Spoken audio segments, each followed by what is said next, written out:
আসলে এটাই আসলে ক্রিকেট। আপনার যখন একটা টিম টানা ৮টা ম্যাচ জিতে তারপর ৫টা দিন একটা ব্রেক হলে আ হয়তোবা সবাই আমরা ভেবেছি যে তারা হয়তোবা অতটা স্ট্রং টিম না। কিন্তু আমি সবসময় মনে করি যে প্রত্যেকটা টিমই বিপিএলে আপনি যদি দেখেন যে এই ৭টা টিম খেলছে, আ আমার চোখে আসলে লোকাল প্লেয়ার সবসময় ১৯-২০ আরকি, অত ডিফারেন্ট না। জাস্ট ওদের যাদের ভালো ফরেনাররা যারা একটু ভালো খেলবেন যেই টিমের ফরেনাররা, তখন হয়তো ডিফারেন্ট তৈরি করে দিবে। আজকের ম্যাচটাও যদি দেখেন যে তাসকিন যেভাবে ক্যাপ্টেন্সি করেছেন বা ওদের ফরেন প্লেয়ার ছাড়া তারা খেলেছেন, যারাই খেলেছেন তারা তাদের বেস্টটা দেওয়ার চেষ্টা করেছে। তো ক্রিকেটে এটা হয়। আমরা গায়ানাতেও দেখেছিলাম যে রংপুর রাইডার্স ২টা ম্যাচ চেস করতে গিয়ে আমরা কিন্তু হেরেছিলাম। ২৪ বলে ১৭ রান প্রয়োজন ছিল, ৬ উইকেট হাতে সেটা পারিনি। তারপরে ৪৮ বলে ৫১ রান, ৮ উইকেট হাতে ছিল, সৌম্য সরকার ব্যাটিং করছিল, সেই ম্যাচ আমরা চেস করতে পারিনি।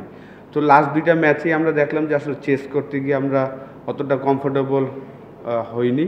তো এটা নিয়ে অবশ্যই ম্যানেজমেন্ট, আমরা প্লেয়াররা হয়তোবা বসবো। ২ দিন গ্যাপ আছে, তারপর ব্যাক টু ব্যাক ২টা ম্যাচ আমরা খেলবো নকআউটের আগে। তো আশা করি আমরা আবার রাইট ট্র্যাকে চলে আসবো।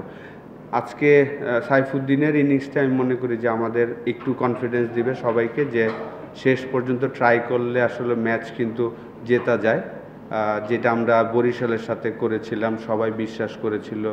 নুরুল হাসান সোহান ব্রিলিয়ান্ট একটা ইনিংস খেলে জিতিয়েছিল। তো সাইফুদ্দিনের ইনিংসটা আমাদের সামনে ভালো করার জন্য আমি মনে করি যে একটা পজিটিভ সাইন।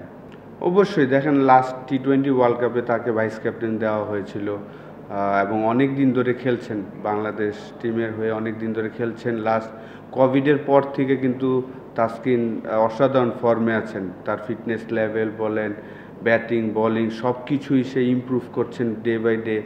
প্রত্যেক দিনই আসলে বোলিংটা বিশেষ করে আমি বলবো যে খুব প্রত্যেক দিনই ইমপ্রুভমেন্ট দেখাচ্ছে এবং এবারের বিপিএলে হাইয়েস্ট উইকেট টেকার, ২৪টা উইকেট নিয়েছেন এবং সে এনজয়ও করেন। লাস্ট ইয়ারও কিন্তু ঢাকা টিমের শেষের দিকে কিছু ম্যাচ ক্যাপ্টেন্সি করেছেন, এইখানেও দেখলাম যে করছেন। তো অবশ্যই ক্রিকেট বোর্ড যদি মনে করেন, তো অবশ্যই আমি মনে করি তাসকিন হতে পারে। আমরা যেটা আলোচনা করছিলাম, বিশেষ করে আমি যেটা আলোচনা করছিলাম যে ২৫ রান প্রয়োজন, প্রথম ২টা বলে বাউন্ডারি প্রয়োজন, ৪ বা ৬ একটা। তো ব্যাক টু ব্যাক ২টা ৬ হওয়ার পরে আসলে আশা করেছিলাম যে হয়তোবা আমাদের পরেই আসবেন, কিন্তু আনলাকি যে পরের ২টা back to back say run নেয়নি। বিশেষ করে প্রথমটা নেয়নি, আমার কাছে মনে হয়েছে ঠিক আছে, সে হয়তোবা, আমি বিলিভ করছিলাম যে আকিবও ভালো মারতে পারে, কারণ প্র্যাকটিস সেশনে দেখেছিলাম সে চমৎকার মারতে পারে, সেই কারণে আমার বিলিভ ছিল। কিন্তু সাইফুদ্দিন হয়তোবা চিন্তা করেছেন যে না, সে হয়তোবা ফিনিশ করবেন। ৫ নাম্বার বলটা আসলে যেই লেন্থে বল করেছেন সেখানে আসলে এটা ৬ মারার মতন বল ছিল না, সে ৪ মেরেছেন। এখন তো মনে হচ্ছে, আমার কাছে মনে হয় যে আজকে আমরা ম্যাচ হেরেছি সবারই দোষ। যদি আপনি শুধু ব্যাটসম্যানদের হয়তোবা আমরা বলবো যে ১২০ রান, কিন্তু এই উইকেটটা তো ইজি ছিল না, ডিফিকাল্ট উইকেট ছিল। মৃত্যুঞ্জয় অসাধারণ বল করেছেন ব্যাক অফ লেন্থে এবং পেস বল করেছেন, যে 145 এই পেসে এই ধরনের উইকেটে সাধারণত ব্যাটসম্যান যেই জায়গায় আশা করেছেন বাউন্সটা, তার থেকে ৪ আঙ্গুল একটু উপরে বলগুলা গিয়েছেন, সেই কারণে ব্যাটসম্যানরা টাইমিং করতে পারেনি।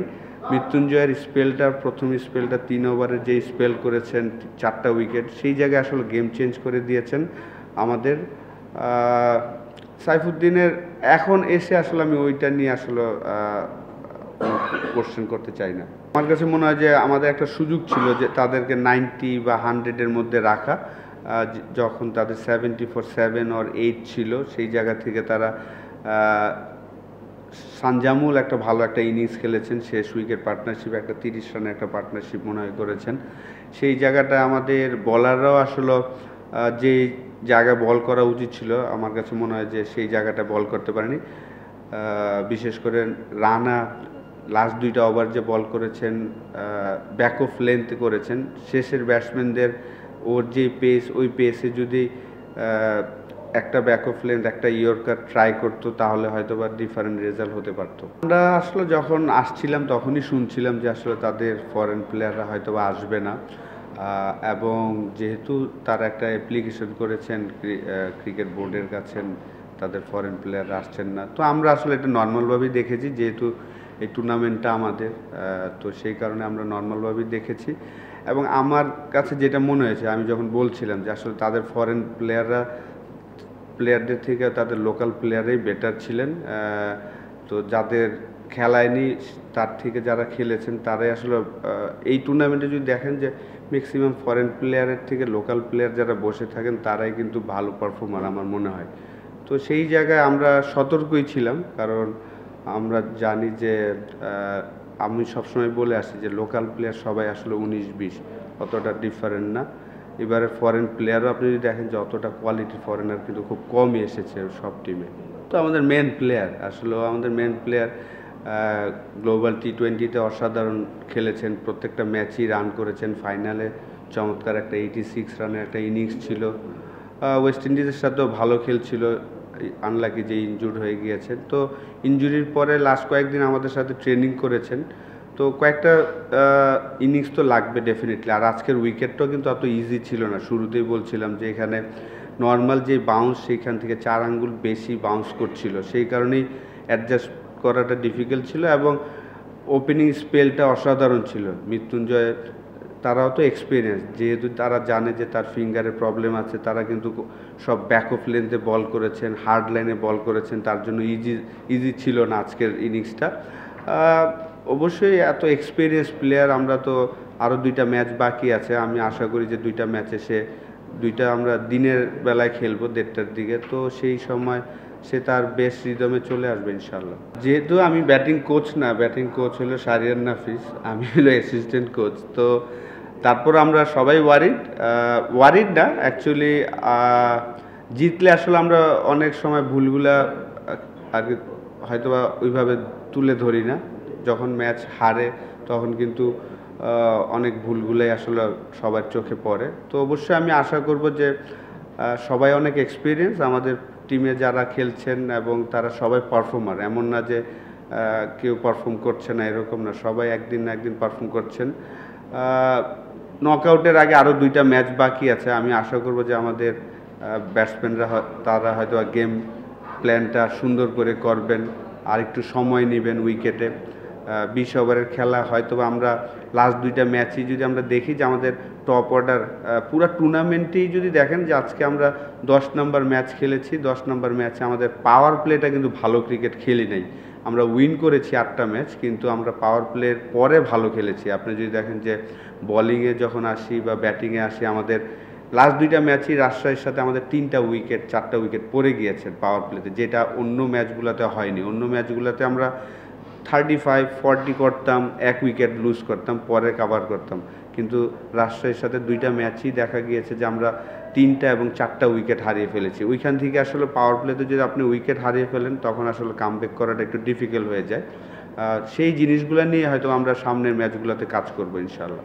অবশ্যই হতাশাজনক 11তম আসরে এসে, যেহেতু আমি লাস্ট ওয়ার্ল্ড কাপ কাভার করতে গিয়েছিলাম, আইপিএল 17তম মনে হয় চলছে, তো 2023 ওয়ার্ল্ড কাপ কাভার করতে গিয়ে কিন্তু তারা কিন্তু আইপিএলের কারণে প্রত্যেকটা স্টেট জায়গায় কিন্তু তারা নতুন স্টেডিয়াম তৈরি করেছেন, আর আমাদের কিন্তু 11তম আসরে আমরা ওই একই জায়গায় ট্রেনিং করি, সব কিছু একই জায়গায়, ওই টুর্নামেন্ট শুরুর আগে হয়তোবা আমরা প্ল্যানিং করি, খেলার দিন দেখা যায় যে আমাদের হেলমেট আসছে, আর কি প্ল্যানিংটা আরও একটু সুন্দর হলে ভালো হবে। এবং অবশ্যই এবার যা হচ্ছে সামনের বছর আমি শিওর যে তারা হয়তো আরও সচেতন হবে, কিভাবে আরও সুন্দর করা যায় সেই জিনিসগুলো নিয়ে চিন্তা করবে। এবং আমাদেরও সবার দায়িত্ব, আমি মনে করি যে বিশেষ করে মিডিয়াকে বলবো যে আপনারা এই নিউজগুলো একটু কম করলে ভালো হয়, তাহলে ভালো হয়,